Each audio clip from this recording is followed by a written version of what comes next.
Kitang-kita ang epekto nitong injury ni De'Aaron Fox. Hindi po siya nakapaglaro sa Game 1 and Game 2 at ang naging resulta nito ay napilitan itong si Stephon Castle na maging playmaker para sa kanila. Despite na nasa second year na itong si Stephon Castle ay marami pa rin siyang dapat ayusin sa kanyang trabaho. Sa ngayon malaki po itong pagsubok para sa kanya sapagkat kakailanganin niyang buhatin itong San Antonio Spurs sa kanyang playmaking habang wala pa si De'Aaron Fox. Si Fox ay nag-average ng 5.8 assists per game sa playoff mga idol.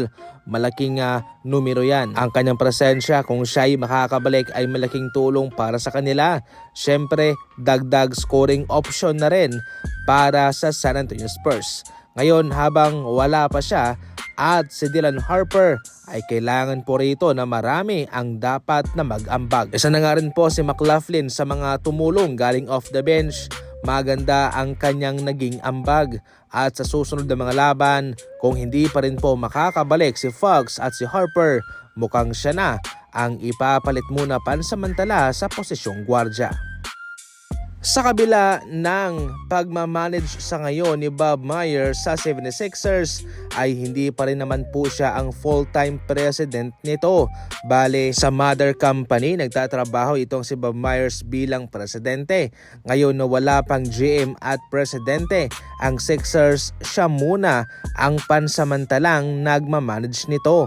Sa kabila ng kagustuhan ni Josh Harris na maging full-time president siya, ay ayaw pa rin naman pong mangyari ito ni Bob Myers sapagkat ayaw niyang magpatakbo ng isang kupunan. Sa ngayon ang kanilang plano mga idol ay kumuha pa rin ng president para sa 76ers at si Bob Myers ang mag-oversee sa lahat ng mga operasyon. Nais niyang kumontrol, hindi niya gusto na siya mismo ang magmamanage.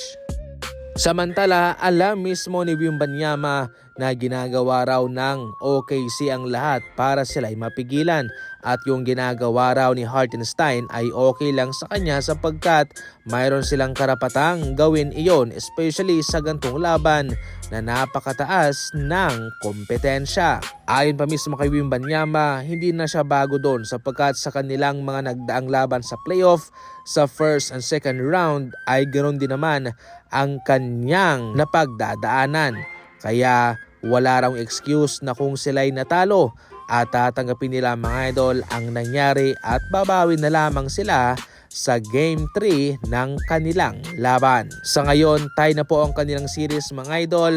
Mas maganda pa rin naman ang nagawa ng Spurs sapagkat naagaw nila ang Game 1 sa bahay ng OKC. Sa susunod, Game 3 and 4 ay sa kanilang bahay na.